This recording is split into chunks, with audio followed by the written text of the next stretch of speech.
মাঝে মাঝে কি দান সৎকা করা, মাঝে মাঝে কি করা, দান সৎকা করা। কারণ নফল আমলের মধ্যে যতগুলো আমল আছে, উত্তম কার্যকারী আমল হলো দান। উত্তম কার্যকারী আমল দান। আপনি দান করলেন 2 টাকা, 5 টাকা, 10 টাকা, কিন্তু ওই ব্যক্তির একটা মানে অভাব পূরণ হলো, আপনার অনেক বড় বড় বিপদ থেকে আল্লাহ আপনাকে হেফাজত করে দেবে। এই জন্য চেষ্টা করা প্রতিদিন আমার জন্য 5টা টাকা দানের ভিতরে থাকে।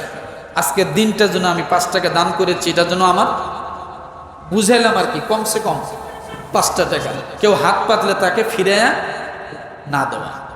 কারণ কি, পৃথিবীর শ্রেষ্ঠ মাখলুকাত, সে শ্রেষ্ঠ মাখলুকাতের হাত আপনার সামনে আসছে, কিন্তু আপনি এখানে 5 টাকা দিচ্ছেন না, কিন্তু আপনি একটা ব্যঞ্জন সিগারেট খাইতেছেন, একবারও চিন্তা করতেছেন আছে না না? আপনি সারাদিনে 10 কাপ চা খেয়েছেন, হিসাব করছেন? সারাদিন আমরা অনেক পান খাই, হিসেব করি না। টাকা কিন্তু খরচ হয়, কিন্তু আপনি ওই গরিব মানুষটার জন্য 5 টাকা আপনার বাহির, কিন্তু রেগুলার আপনার 200-100 টাকা, 2-4-50 টাকা, 20 টাকা, 30 টাকা খরচ হচ্ছে কি হচ্ছে না?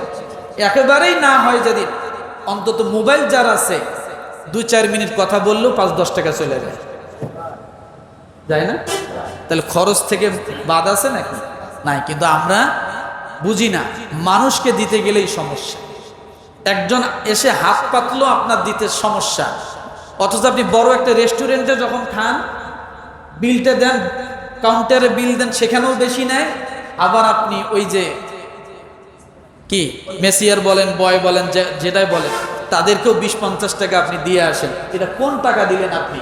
অথচ হোটেলের গেটের সামনে একটা ভিক্ষুক দাঁড়িয়ে আছে, তাকে আপনি 10 টাকা দেন না।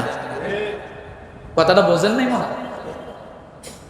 ওখানে আপনি বড় লোকই দেখাইলেন, আর এখানে আপনি ফকিন্নিগিরি দেখাচ্ছেন। গরিব মানুষটা আপনার 10 টাকা পাইলে সে খুশি হবে, তার একটা অভাব পূরণ হবে, সে একটু চাউল কিনে খাইব।